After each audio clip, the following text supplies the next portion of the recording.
होलिका की सांस रुक गई। ऐसा नहीं होना था। आग हमेशा उसकी आज्ञा का पालन करती थी। आज वह उससे विश्वासघात कर रही है, लेकिन उसके पास खड़ा प्रहलाद ठीक था, उसे कुछ नहीं हुआ। सत्य ने उसे गर्मी से भी अधिक तीव्रता से आघात किया। अग्नि पर कभी उसका स्वामित्व नहीं था। यह कभी सामर्थ्य का विषय नहीं था, यह सदैव उद्देश्य का विषय था।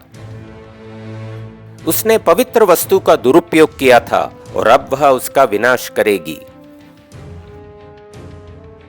उसके भ्राता ने उसे भय में जकड़ रखा था, ऐसी निष्ठा में जो अपनी पहचान खो बैठी थी।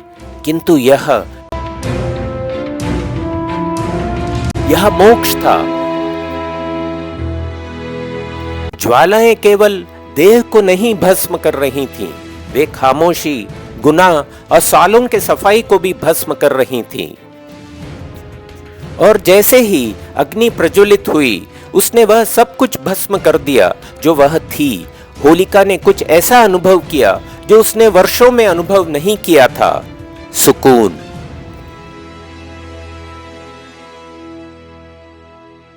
जब ज्वालाएं शांत हो गईं, तो जनसमूह विस्मित मौन में देखता रहा। बालक सुरक्षित खड़ा था, उसकी आस्था अविचल थी। और कहीं भस्म में होलिका अंततः मुक्त हो गई थी। होलिका की कथा मात्र अग्नि और आस्था की कथा नहीं है। यह प्रत्येक उस आत्मा की कथा है जो कर्तव्य और विवेक, भय और सत्य के मध्य फंसी हुई है।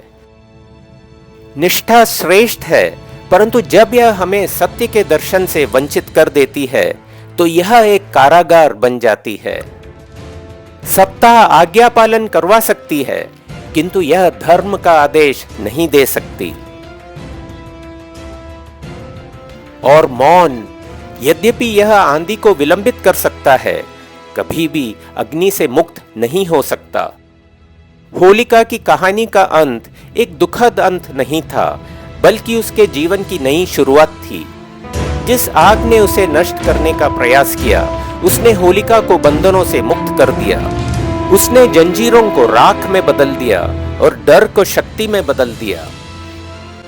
वह एक इतिहास से भी आगे बढ़ गई, एक चेतावनी से भी परे,